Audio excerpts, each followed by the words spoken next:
they had summoned her, Kestrel suddenly loomed in the entrance of the cave. "What is going on here?" Kestrel's booming voice made all 5 dragonets jump to attention. Sunny slipped as she tried to scramble to her feet. Starflight jumped forward to catch her.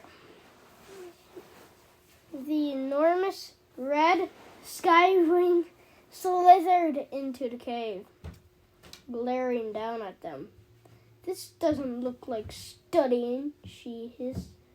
"We're sorry," Sunny stammered. "No, we're not," Tsunami shot the Sandwing with a glare. "We were studying. We were acting out the death of the queen that started the whole war." "You mean play acting?" Kestrel growled. "You are too old for games." When were we ever young for games?" Glory muttered. "It wasn't a game," Tsunami said. "It was a different way of learning the history. What's wrong with that?" "And now you're talking back," Kestrel said. She looked smug, as she always did when Tsunami got in trouble. "That means no sleeping in the river tonight." Tsunami scowled. Kestrel tapped the pile of scrolls by the entrance with one claw. "The rest of you, learn from the Sea Wing's mistakes. Study the correct way."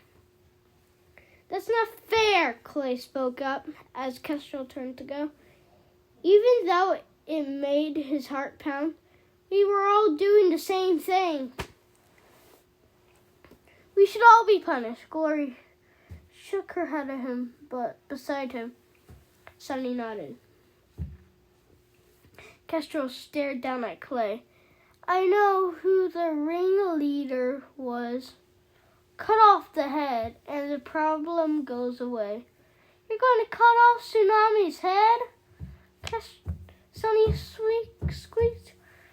Glory sighed. "It's a metaphor, Featherbrain." "One sec, I'm going to take a break."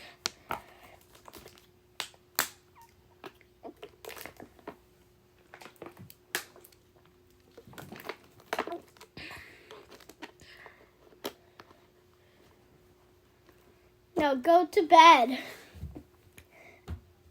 Kestrel said. She turned and swept out of the cave, knocking over Starflight's neat stacks of scrolls as she went. Clay nudged Tsunami's dark blue shoulder with his snot. "Sorry, we tried."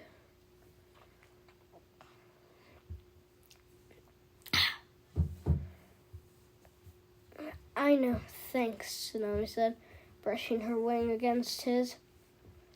"Hey, Sunny, would you mind taking those scrolls back to our sleeping cave?" The small gold dragon brightened.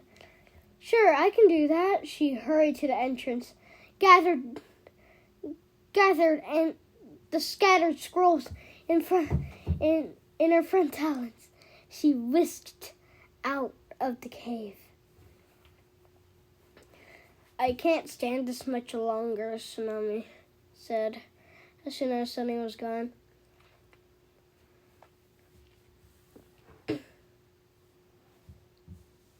"We have to get out of here, and soon."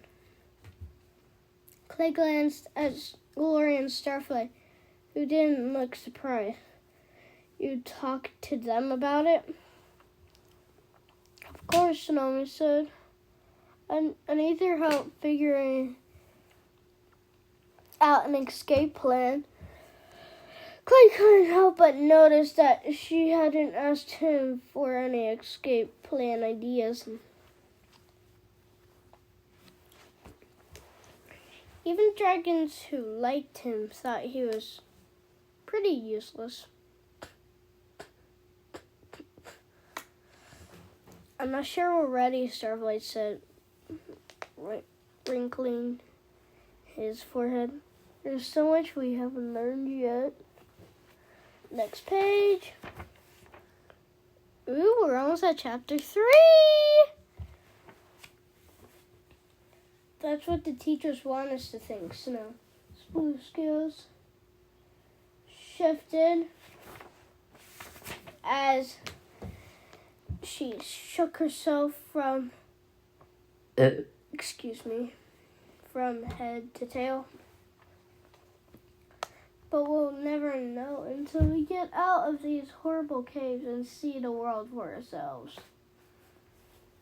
What about the prophecy? Clay asked. Shouldn't we wait 2 more years? I don't see why, Glory said. I'm a tsunami. Destiny is destiny, right? So whatever we do must be the right thing. We don't need a bunch of ancient dragons telling us how to save the world. They're not into prophecy. When do we tell Sunny? Starflight asked, glancing at the cave's dark opening. Not until the last minute, Starflight said fiercely. You know she can't keep a secret. Starflight, promise you won't say anything to her. I won't, he said. She's not gonna like it, though. She thinks everything's great here. Of course she does, Tsunami said. She doesn't care that we get treated like cracked eggs, even though we're supposed to be the key to peace or whatever. She cares.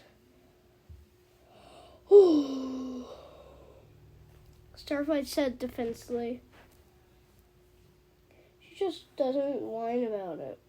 Youch, said Glory. Sunny whirled to glare at Starflight, her gills pulsing. Say that to my face. I am saying it to your face, he said. Was I saying it to your rear end? It's easy to get those two confused. He ducked behind Clay before Sunny could even bare her teeth at him. Hey, stop. Quit snarling at each other like mini kestrels, Clay said, standing up to keep spoke between Tsunami and Starflight. Nobody's happy here. Sunny deals with it differently. But that's all. But remember what we decided. We 5 stick together or else everything gets worse, right? Starflight hunched his wings forward, muttering. Clay's right, Glory said. The last thing we want is to be like kestrel webs are doing. Tsunami hissed for a moment and shook herself. All right, I know, I'm trying, but this place is slowly killing me, she said. Clay shivered at the fierce look on her face. He would not want to be the dragon standing in her way. As soon as we have a plan, we go, Tsunami said, looking them each in the eye. Let's see them force our destiny on us when they can't find us anymore. Here we go. Chapter 3.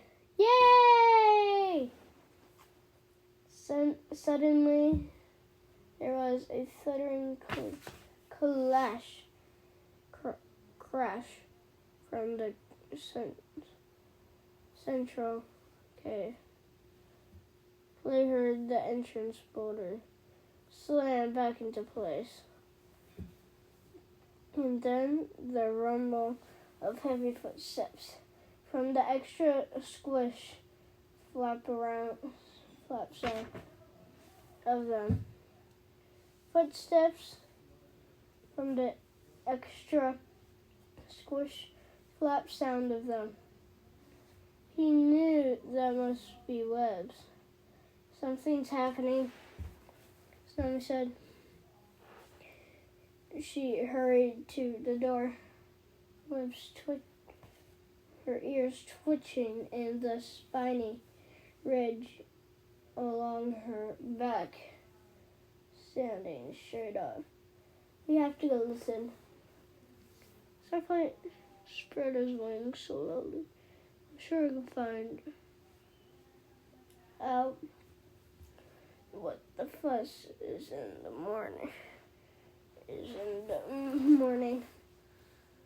I don't want to wait that long. Snowy spun around to jab his underbelly with her tail, and he tipped backward with a grunt. Don't be a smoke breather. Let's go. She whirled out of the cave. Clay winced as his sore muscles sprang into action. He followed Glory to the central cave, blah, blah, blah. Glory's scales were already changing to match the mottled gray and black rocks. In a moment, she'd be nearly impossible to see. Starflight slipped past to join her, and the two of them hurried away toward a tunnel that led to the big dragon's cave. They vanished almost immediately into the shadows.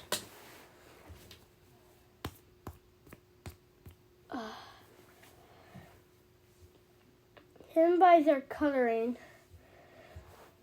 they get as close as they could to eavesdrop, but Clay and Tsunami had an even better shot of hearing everything if they hurried. Snowy was already charging across the cave to the river. What about Sunny? Clay called quietly.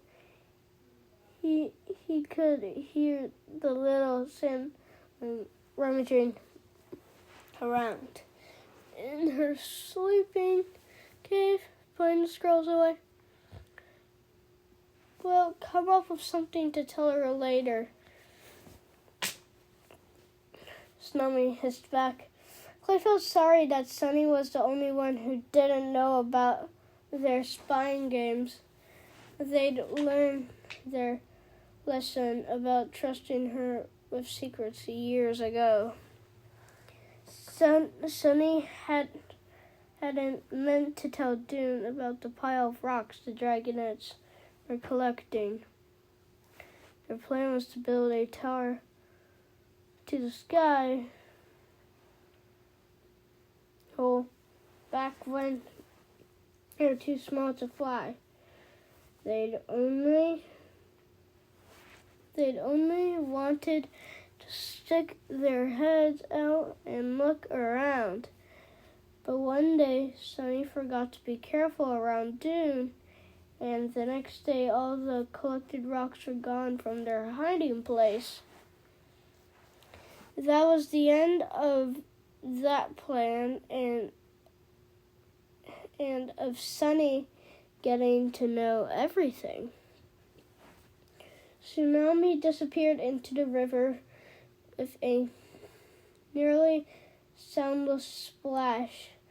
The pale green flecks around her dark blue scales shimmered as she swam upriver.